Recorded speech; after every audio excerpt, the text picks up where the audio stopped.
Hi my dear friends, welcome to Varma's Ruchi world. ഇന്ന് നമ്മൾ വളരെ ട്രഡീഷണൽ ആയിട്ടുള്ള സാമ്പാർ സാദത്തിൻ്റെ റെസിപ്പി ആയിട്ടാണ് എത്തിയിരിക്കുന്നത്. ഇത് ഉണ്ടാക്കാനായിട്ട് വളരെ എളുപ്പമാണ്, അതേസമയം വളരെ ടേസ്റ്റിയാണ്. പ്രത്യേകിച്ച് സൈഡ് ഡിഷുകളൊന്നും ആവശ്യമില്ലാത്ത ഒരു റെസിപ്പിയാണ് സാമ്പാർ സാദം. ഇപ്പോൾ നിങ്ങൾ വെറൈറ്റികളൊക്കെ ഇഷ്ടപ്പെടുന്ന ഒരാളാണെന്നുണ്ടെങ്കിൽ നിങ്ങൾ ഈ ഒരു സാമ്പാർ സാദത്തിൻ്റെ റെസിപ്പി ഒന്ന് ഉണ്ടാക്കി നോക്കാം. തീർച്ചയായിട്ടും നിങ്ങൾക്ക് ഇഷ്ടപ്പെടും. കുട്ടികൾക്ക് ലഞ്ച് ബോക്സിൽ കൊടുത്തുവിടാനും അതുപോലെ തന്നെ ദീർഘദൂര യാത്രകൾക്കൊക്കെ പറ്റിയൊരു വിഭവമാണ് ഈ സാമ്പാർ സാദം. അപ്പോൾ നമുക്ക് കണ്ടു നോക്കാം.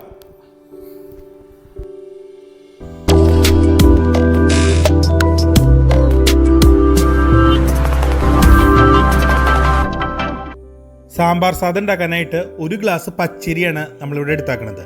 അപ്പോൾ ഒരു ഗ്ലാസ് പച്ചരിക്ക് 1/2 തൊട്ട് 3/4 ഗ്ലാസ് വരെ തൂരപ്പരിപ്പ് ഉപയോഗിക്കാം. അപ്പോൾ സാധാരണയായിട്ട് പച്ചരിയാണ് സാമ്പാർ സാദം ഉണ്ടാക്കാനായിട്ട് ഉപയോഗിക്കാറ്. ബസുമതി റൈസ് വേണമെന്നുള്ളവർക്ക് അത് ഉപയോഗിക്കാം. പുഴുക്കലരി അങ്ങനെ ഉപയോഗിക്കാറില്ല. നമ്മളിവിടെ റേഷൻ്റെ പച്ചരിയാണ് ഉപയോഗിച്ചേക്കുന്നത്. അപ്പോൾ ഞാൻ പച്ചരി നന്നായിട്ടൊന്ന് കഴുകി എടുത്തിട്ടുണ്ട്. അതുപോലെ തന്നെ തൂരപ്പരിപ്പ് ഞാനൊരു 20 മിനിറ്റ് നേരം കുതിർത്തിയെടുത്തതാണ്. നമുക്കിത് രണ്ടും കൂടി ഒന്ന് വേവിച്ചെടുക്കാം. അപ്പോൾ ഞാനിവിടെ 3/4 ഗ്ലാസ് തൂരപ്പരിപ്പാണ് എടുത്തത്. നിങ്ങൾക്ക് 1/2 തൊട്ട് 3/4 ഗ്ലാസ് വരെ എടുക്കാം കേട്ടോ ഒരു ഗ്ലാസ്സിന്. നമ്മളിവിടെ അരിയും പരിപ്പും കൂടി ആകെ ഒരു 1.25 ഗ്ലാസ്സാണ് എടുത്തേക്കണത്. 1.25 ഗ്ലാസ്സിന് നമ്മൾ 4-4.25 ഗ്ലാസ് വരെ നമുക്ക് വെള്ളം ചേർക്കാം. നമുക്കിവിടെ എന്താ കാര്യം വെച്ചാൽ പ്രഷർ കുക്കറിൽ ഈ അരിയും അതുപോലെ തന്നെ പരിപ്പും കൂടിയും ഒരു 4-5 വിസിൽ വരണ വരെ നന്നായിട്ട് വേവിച്ചെടുക്കണം. അപ്പോൾ അതിന് പാകത്തിനുള്ള വെള്ളം ചേർക്കാം. ഇനി നമുക്ക് ഇതിലേക്ക് 1/2 ടീസ്പൂൺ മഞ്ഞൾപ്പൊടിയും 1 ടീസ്പൂൺ ഉപ്പും ചേർക്കാം. അപ്പോൾ ഉപ്പ് ഞാൻ ഇപ്പം ഇതിലേക്ക് 1 ടീസ്പൂണേ ചേർക്കണുള്ളൂ. പിന്നീട് പച്ചക്കറിയൊക്കെ വേവിക്കുന്ന സമയത്ത് നമുക്ക് പാകത്തിനുള്ള ഉപ്പ് ചേർക്കാം.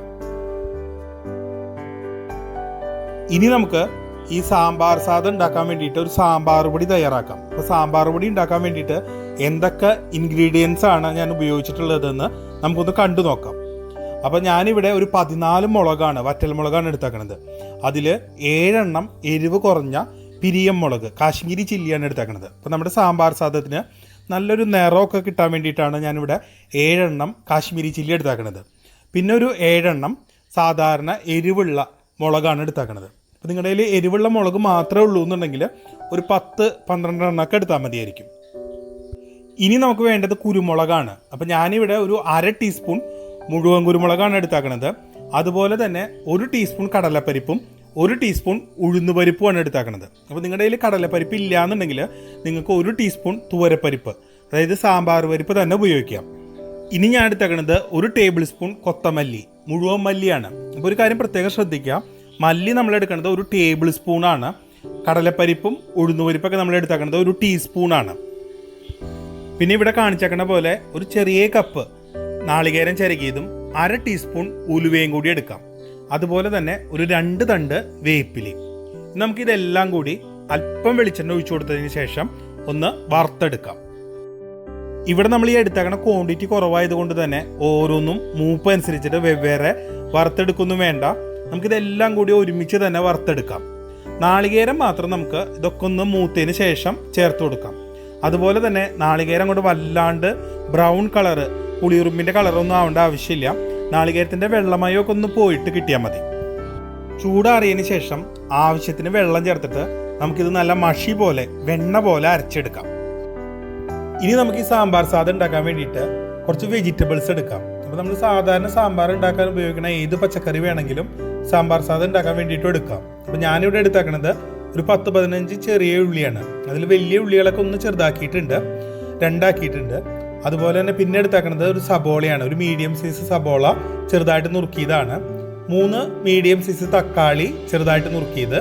പിന്നെ എടുത്താക്കുന്നത് ഒരു പൊട്ടാറ്റോ, ഒരു ഉരുളക്കിഴങ്ങ്, അതായത് അത് മീഡിയം സൈസ് തന്നെയാണ്, അത് ഒന്ന് ചെറുതാക്കി നുറുക്കിയതാണ്. അതുപോലെ ഒരു ക്യാരറ്റ്, മീഡിയം സൈസ് ക്യാരറ്റ് ചെറുതായിട്ട് നുറുക്കിയത്. ഒരു 8-10 ബീൻസ് ഉണ്ടാവും, അതും നീളത്തിൽ ഇങ്ങനെ നുറുക്കിയതാണ്. പിന്നെ എടുത്താക്കുന്നത് നമ്മൾ ഒരു കത്തിരിക്കയാണ്, വഴുതനങ്ങ നമ്മൾ ചെറുതായിട്ടാണ് നുറുക്കിയേക്കണത്. പിന്നെ ഒരു ചെറിയ കഷ്ണം കുമ്പളങ്ങ, അതും ചെറുതായിട്ട് നുറുക്കിയത്. അപ്പോൾ ഇത്ര സാധനങ്ങളാണ് നമ്മൾ എടുത്തേക്കണത്. പിന്നെ ഒരു 3 പച്ചമുളകും എടുത്തിട്ടുണ്ട്. ഇനി നമുക്ക് ഈ പച്ചക്കറികളൊക്കെ വേവിച്ചെടുക്കണേക്കാൾ മുമ്പ് ഇതൊന്ന് വഴറ്റിയെടുക്കണം. അപ്പോൾ അതിന് വേണ്ടിയിട്ട് നമുക്ക് നെയ്യിൽ വേണ്ടവർക്ക് നെയ്യിൽ വഴറ്റിയെടുക്കാം. അതല്ല വെളിച്ചെണ്ണയോ അല്ലെങ്കിൽ ഏതെങ്കിലും ഓയിലോ മതി എന്നുള്ളവർക്ക് അതിൽ വഴറ്റിയെടുക്കാം. അപ്പോൾ അതിന് വേണ്ടിയിട്ട് ഞാൻ ഇവിടെ ഒരു പാത്രം അടുപ്പത്ത് വെച്ചിട്ടുണ്ട്. അതിലേക്ക് ഞാൻ 1 ടേബിൾ സ്പൂൺ വെളിച്ചെണ്ണയാണ് ചേർത്ത് കൊടുക്കുന്നത്. വെളിച്ചെണ്ണ മൂത്ത് വരുമ്പോൾ 1 ടീസ്പൂൺ മഞ്ഞൾപ്പൊടി ചേർത്ത് കൊടുക്കുകയാണ്. അതിനുശേഷം നമ്മൾ ഈ നുറുക്കി വെച്ചേക്കണ ചെറിയ ഉള്ളിയാണ് ആദ്യം തന്നെ ചേർത്ത് കൊടുക്കുന്നത്. ചെറിയ ഉള്ളിയുടെ നിറം ചെറുതായിട്ട് മാറി വരുന്ന സമയത്ത് നമുക്ക് ഇതിലേക്ക് സബോള ചേർത്ത് കൊടുക്കാം. അതിനുശേഷം നമുക്ക് ഈ അരിഞ്ഞു വെച്ചേക്കണ പച്ചക്കറികൾ ഓരോന്നായിട്ട് ചേർത്ത് കൊടുക്കാം. തക്കാളി മാത്രം ഇപ്പം ചേർക്കേണ്ട കാര്യമില്ല.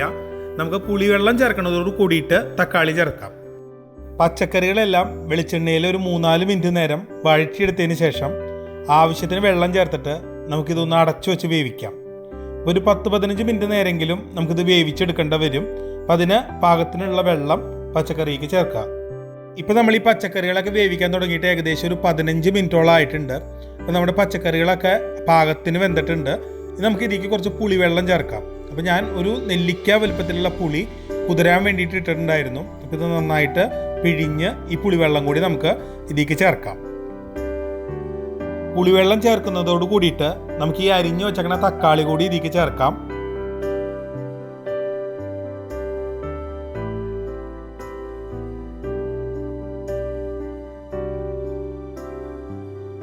അതുപോലെ പാകത്തിന് ഉപ്പ്.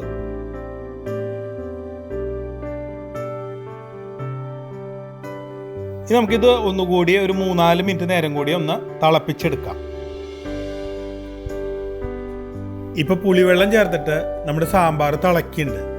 അപ്പൊ ഈ സമയത്ത് നമുക്ക് ഇതിലേക്ക് വറുത്തരച്ച് വെച്ചേക്കണ മസാലക്കൂട്ട് കൂടി ചേർത്ത് കൊടുക്കാം. നല്ല വെണ്ണ പോലെ അരച്ചിട്ടുണ്ട്. അല്പം വെള്ളമായിട്ട് തന്നെയാട്ടോ അരച്ചേക്കണത്. ഇനി മിക്സിയുടെ ജാറും അതുപോലെ ഈ പാത്രമൊക്കെ കഴുകിയ വെള്ളം കൂടി ഇതിലേക്ക് കഴുകി ഒഴിക്കുകയാണ്. അരപ്പ് ചേർത്ത് കഴിഞ്ഞിട്ടുണ്ടെങ്കിൽ പിന്നെ ഈ സാമ്പാർ നന്നായിട്ടൊന്ന് തള വരണ വരെ ഒരു 4-5 മിനിറ്റും കൂടി ഒന്ന് തിളപ്പിച്ചെടുക്കാം.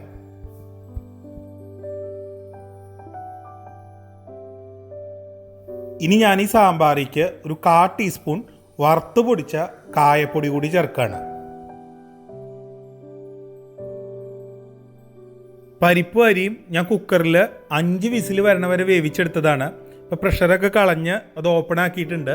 അപ്പോൾ രണ്ടും നന്നായിട്ട് വെന്തിട്ടുണ്ട്. അപ്പോൾ ഈ ഒരു പരിവാണ് നമുക്ക് വേണ്ടത്. വെള്ളമൊക്കെ പാകമായിരുന്നു. അപ്പോൾ നമുക്കിതൊന്ന് ഇളക്കി നോക്കാം. അപ്പോൾ ഞാൻ ഇതിൻ്റെ ഉപ്പ് ഇപ്പോൾ ഒന്ന് ചെക്ക് ചെയ്തിട്ടുണ്ടായിരുന്നു. അപ്പോൾ ഉപ്പ് കുറച്ചൊന്ന് കുറഞ്ഞിട്ടാണ് നിൽക്കുന്നത്. അത് സാരമില്ല, നമുക്ക് സാമ്പാർ ഉണ്ടാക്കുന്ന സമയത്ത് പാകത്തിനുള്ള ഉപ്പ് ചേർക്കാം. വറുത്തരച്ച മസാലക്കൂട്ട് ചേർത്തതിന് ശേഷം നന്നായിട്ട് തിളച്ച് കഴിഞ്ഞിട്ടുണ്ടെങ്കിൽ നമുക്ക് ഈ സാമ്പാറിക്ക് നമ്മൾ നേരത്തെ വേവിച്ച് വെച്ചേക്കണ ചോറും അതുപോലെ തന്നെ പരിപ്പും കൂടി ചേർത്ത് കൊടുക്കാം. ഇനി നമുക്കിത് നന്നായിട്ടൊന്ന് ഇളക്കി യോജിപ്പിച്ചിട്ടെടുക്കാം. അപ്പോൾ ഇതൊരു അയഞ്ഞ കൺസിസ്റ്റൻസിയിൽ ഇതേപോലത്തെ ഒരു രീതിയിൽ വേണം ഇരിക്കാനായിട്ട്. വല്ലാണ്ട് കട്ടിയാവാനായിട്ട് പാടില്ല. അപ്പോൾ നമുക്കിനി ഇത് നന്നായിട്ട് ഇളക്കി യോജിപ്പിച്ചുകൊണ്ട് തന്നെ ഫ്ലെയിം ഓഫ് ചെയ്യാം. ഇനി നമ്മൾ ഈ സാമ്പാർ സാദത്തിക്ക് ഒരു കാര്യം കൂടി ചെയ്യാണ്ട്, നമ്മൾ സാധാരണ സാമ്പാറിനൊക്കെ വറുത്തിടുന്ന പോലെ ഈ സാമ്പാർ സാദത്തിക്കും ഒരു വറവ് ഇടാൻ പോവാണ്. ഒരു വ്യത്യാസമുള്ളൂ. ഇവിടെ നമ്മൾ വറുത്തിടുന്നത് നെയ്യിലാണ് വറക്കണത്. അപ്പോൾ നിങ്ങൾക്ക് ഇനി നെയ്യ് താല്പര്യം ഇല്ല എന്നുണ്ടെങ്കിൽ വെളിച്ചെണ്ണയോ അല്ലെങ്കിൽ ഓയിലോ വറക്കണമെങ്കിൽ അങ്ങനെ വറക്കാം. പക്ഷെ നെയ്യിൽ വറക്കുമ്പോഴായിരിക്കും കുറച്ചും കൂടി സ്വാദ് ഉണ്ടാവുന്നത്. അപ്പം നമ്മളൊരു കടായി അടുപ്പത്ത് വെച്ചിട്ടുണ്ട്. ഇതിലേക്ക് നമ്മൾ കുറച്ച് നെയ്യ് ഒഴിച്ചു കൊടുക്കുകയാണ്. നെയ്യ് ചൂടായിട്ട് വരുമ്പോൾ 1 ടീസ്പൂൺ കടുക്, അതുപോലെ 2-3 വറ്റൽമുളക് പൊട്ടിച്ചത് അത് ചേർത്ത് കൊടുക്കുകയാണ്. ഇനി നമുക്ക് ഇതിലേക്ക് കുറച്ച് കാഷ്നട്ടും കൂടി ചേർത്ത് കൊടുക്കാം. അപ്പോൾ കാഷ്നട്ടൊക്കെ നിങ്ങളുടെ ഇഷ്ടമാണ്. അപ്പോൾ നിങ്ങളുടെ താല്പര്യത്തിനനുസരിച്ചിട്ട് 25 ഗ്രാമോ 50 ഗ്രാമോ ഒക്കെ ചേർത്ത് കൊടുക്കാം. ഇതൊക്കെ സാമ്പാർ സാദത്തിൻ്റെ ടേസ്റ്റ് കൂട്ടുന്ന കാര്യങ്ങളാണ്. അപ്പോൾ നിങ്ങൾക്ക് വേണമെന്നുണ്ടെങ്കിൽ ചേർക്കാം, അല്ല നിങ്ങൾക്ക് അവോയ്ഡ് ചെയ്യണമെന്നുണ്ടെങ്കിൽ ഇത് ചെയ്തില്ലെങ്കിലും വിരോധമൊന്നുമില്ല. ഇനി നമുക്ക് ഒരു നുള്ള് വറുത്ത് പൊടിച്ച കായപ്പൊടി ചേർക്കാം. പിന്നെ ഒരു പിടി വേപ്പിലയും കൂടി ഇതിലേക്ക് ചേർക്കാം. ഞാൻ ഈ വറവിൻ്റെ പകുതി ഭാഗമാണ് ഇപ്പോൾ സാമ്പാർ സാദത്തേക്ക് ചേർക്കണുള്ളൂ. ബാക്കി പകുതി ഭാഗം സെർവിങ് ബോളിൽ പാർത്തുന്ന സമയത്ത് സാമ്പാർ സാദത്തിൻ്റെ മുകളിൽ ഡെക്കറേറ്റ് ചെയ്യാൻ വേണ്ടിയിട്ട് മാറ്റി വെച്ചേക്കാണ്. ഇനി നിങ്ങൾക്ക് ഈ സാമ്പാർ സാദം കഴിക്കാനായിട്ട് പ്രത്യേകിച്ച് സൈഡ് ഡിഷുകളുടെ ഒന്നും ആവശ്യമില്ല. ഇതിപ്പോൾ നമുക്ക് ഇങ്ങനെ തന്നെ സെർവ് ചെയ്യാവുന്നതാണ്. കുട്ടികൾക്ക് ലഞ്ച് ബോക്സിലൊക്കെ കൊടുത്തുവിടാൻ പറ്റിയൊരു വിഭവമാണ് ഈ സാമ്പാർ സാദം. അപ്പോൾ നിങ്ങൾ ഒരേ തരത്തിലുള്ള കറികളും ചോറൊക്കെ കഴിച്ച് മടുത്തിരിക്കുകയാണെങ്കിൽ നിങ്ങൾക്ക് ഇങ്ങനത്തെ ഒരു സാമ്പാർ സാദം പരീക്ഷിക്കാവുന്നതാണ്. 100% നമ്മൾ ഗ്യാരണ്ടി പറയുകയാണ്. ഇത് ഉണ്ടാക്കാനായിട്ട് നമുക്ക് വളരെ കുറച്ച് സമയം മതി. വളരെ എളുപ്പമാണ്, വളരെ രുചികരമാണ്, അതേസമയം തന്നെ വളരെ ഹെൽത്തിയാണ്. ചിലപ്പോൾ നിങ്ങളുടെ വീട്ടിലുണ്ടാക്കുന്ന സാമ്പാർ സാദത്തിന് ഈ ഒരു രീതിയിൽ നിന്ന് കുറച്ച് വ്യത്യാസങ്ങളൊക്കെ ഉണ്ടായിരിക്കാം. പക്ഷെ ഒരു തവണയെങ്കിലും ഞാനിവിടെ കാണിച്ചെന്ന രീതിയിൽ നിങ്ങളൊന്ന് സാമ്പാർ സാദം ഉണ്ടാക്കി നോക്കാം. അപ്പോൾ നിങ്ങൾക്ക് മനസ്സിലാവും എന്തുകൊണ്ടാണ് നമ്മൾ ഈ ഒരു രീതിയിൽ സാമ്പാർ സാദം ഉണ്ടാക്കണേന്നുള്ളത്. ആ രുചിയുടെ വ്യത്യാസം നിങ്ങൾക്ക് ഫീൽ ചെയ്യും. ട്രഡീഷണൽ മെത്തേഡിൽ എങ്ങനെയാണ് സാമ്പാർ സാദം ഉണ്ടാക്കണേന്നുള്ളതാണ് നമ്മളിവിടെ കാണിച്ചത്. അപ്പോൾ നിങ്ങളെല്ലാവരും സാമ്പാർ സാദം ഉണ്ടാക്കി നോക്കുക. അതിനുശേഷം നിങ്ങളുടെ അഭിപ്രായങ്ങളൊക്കെ ഞങ്ങളെ അറിയിക്കുക. അപ്പോൾ നമുക്ക് വീണ്ടും കാണാം മറ്റൊരു പുതിയ വിഭവമായിട്ട്. അതുവരെ ബായ്.